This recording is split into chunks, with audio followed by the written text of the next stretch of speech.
नमस्कार विद्यार्थी मित्रों, हम पढ़ रहे हैं अंकगणितीय श्रृंखला और अंकगणितीय श्रृंखला में 3.4 अंकगणितीय श्रृंखला में हमने अंकगणितीय श्रृंखला के पद पढ़े, उसका सामान्य अंतर निकाला, अंकगणितीय श्रृंखला की पहचान की, अंकगणितीय श्रृंखला के पदों का योगफल निकाला। अब उससे मिश्रित सवाल यहाँ 3.4 में समांतर श्रेणी के अनुप्रयोग, इसको कहेंगे समांतर श्रेणी के अनुप्रयोग। इसका मतलब अंकगणितीय श्रृंखला के अनुप्रयोग।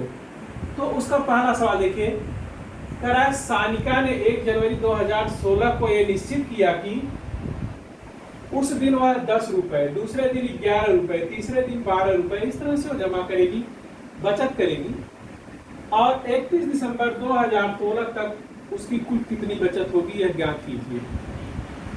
सवाल तो देखने में बड़ा छोटा, 10 रुपए जमा किए, 11 रुपए, 12 रुपए, तो कितना होगा, लेकिन जब आप इसका उत्तर निकालते हैं तो आप बड़े आश्चर्यचकित होते हैं। आश्चर्यचकित होने की बात नहीं, वो सही है।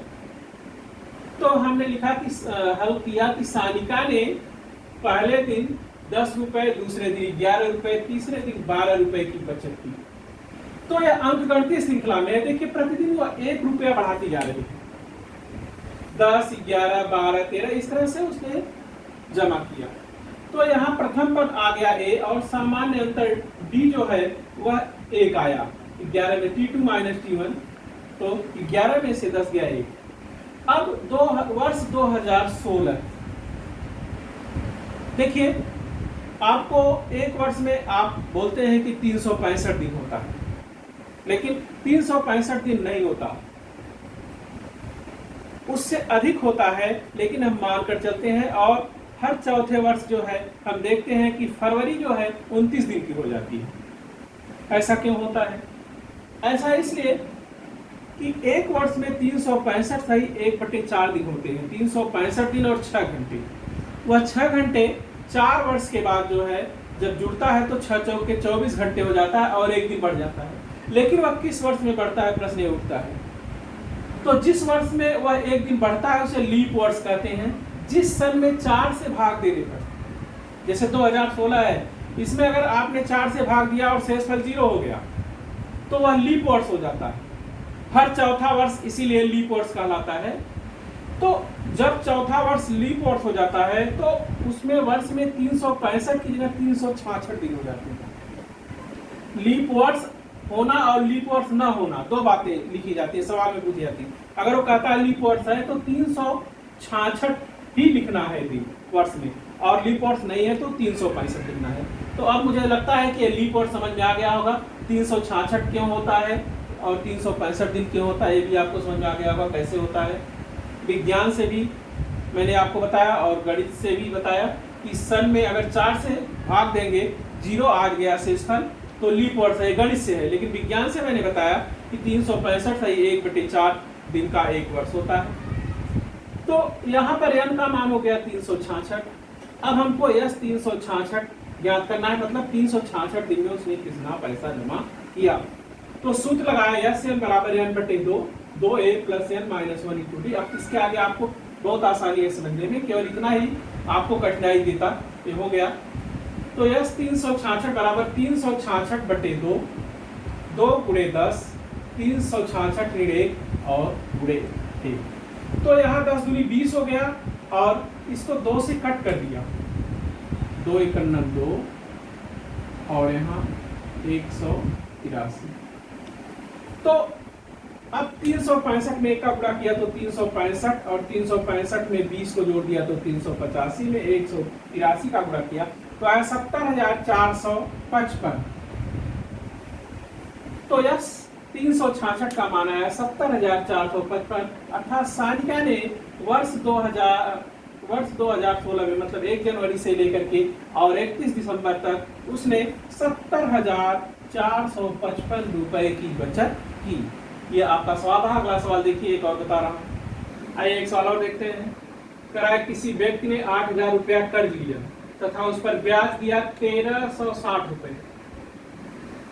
ब्याज देने का वादा किया और प्रत्येक किस्त के बाद 40 रुपए कम करते हुए कुल 12 किस्तों में कर्ज दिया, कर्ज का भुगतान किया।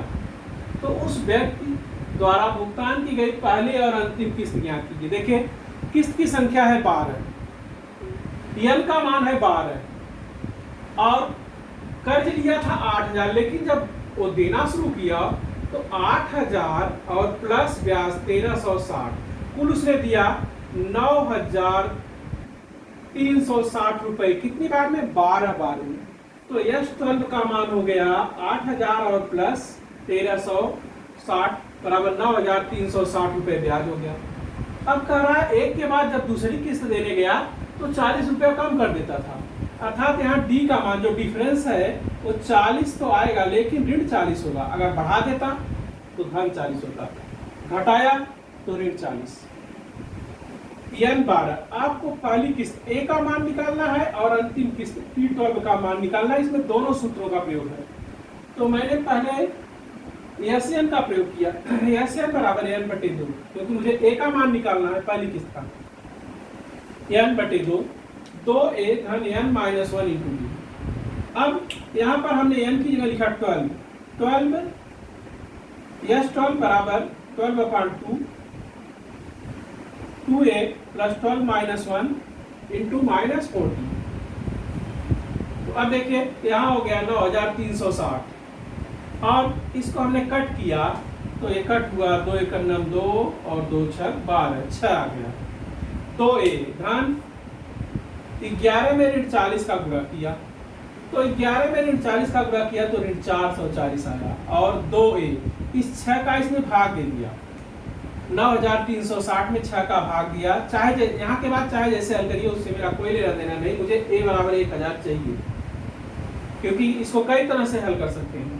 तो 6 से कट किया, 6 एकम 6 और 6 पंचे 30, फिर 6 छवा के 36 और 0, ये आपको कट करना बताया गया है, मतलब 6 का इसमें भाग दे दिया। तो आया 1,560 बराबर 2a ऋण 440, पक्षांतर कर दिया, ये 440 इधर आ गया, 1,560 प्लस 440 बराबर 2a। तो इसको जोड़ा तो 2,000 हो गया, 2,000 बराबर 2a, इसलिए a का मान निकालना, 2,000 में 2 का भाग दिया तो 1,000 आया, a का मान आ गया 1,000। अब जब हमने फार्मूला लिखा Tn बराबर a plus n minus 1 into D, अब हमको T12 चाहिए तो T12 बराबर a का मान 1,000 और यहाँ n का मान 12 है, तो 12 में से जो है वह 1 निकल गया और d का मान जो है वह ऋण 40 है। तो यहाँ पर हो गया 1,000 धन 11 में ऋण 40 का गुणा किया, 11 गुणे ऋण 40, तो नीचे वाली लाइन में आया T12 बराबर 1,000 माइनस 440। तो 1,000 में से 440 को घटाया तो आया 560। अंतिम किस्त उसने 560 रुपए की दी और पहली किस्त उसने 1,000 रुपए की दी। यह सवाल कई बार बोर्ड में पूछा गया है, 4 अंक 5 अंक का। तो इसको आगे हल करिए, फिर आगे बताएंगे।